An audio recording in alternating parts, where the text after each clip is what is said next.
কবিতাৰ শিৰোনাম শাৰদীয় দুৰ্গা তুমি। কথা বাবুল হাজৰিকা। পাঠ ৰিম্পী বৰা।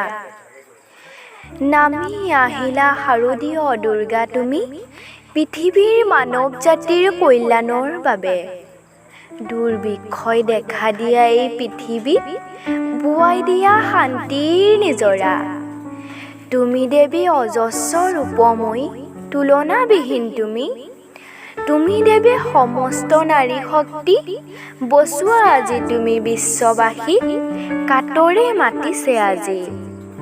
তোমাৰ আগমনে যেন নিশেষ হয় পৃথিৱীৰ সকলো মহামাৰী। তোমাৰ ভক্তিত বলিয়ান হৈ আদৰিছে আজি সহস্ৰ ভক্তই। কৃপা কৰা তুমি দুৰ্গা দেৱী, মাতিছে পূজাৰ অৰ্ঘ্যলৈ। ন ন ৰূপ ধৰি অসুৰক বশ কৰি জগতত বিলাইছে শান্তি।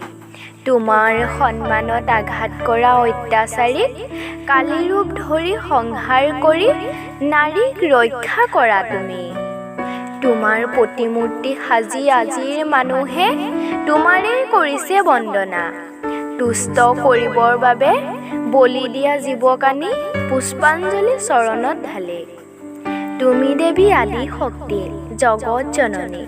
তুমি দেৱী সৰ্বশক্তি, নিৰলা দেৱী তুমি। মমতাৰো নাম তুমি, জন্মদাত্ৰী দেৱী তুমি, গৰ্ভধাৰিণী। তোমাৰ কোলাতেই জিৰণি লওঁ, তুমিয়েই অন্ন, তুমিয়েই অৰ্থ, তুমিয়েই জ্ঞানৰ ভঁৰাল। আকৌ যাবাগৈ শাৰদীয় দুৰ্গা তুমি, সুখ শান্তিৰ টোপোলা থৈ।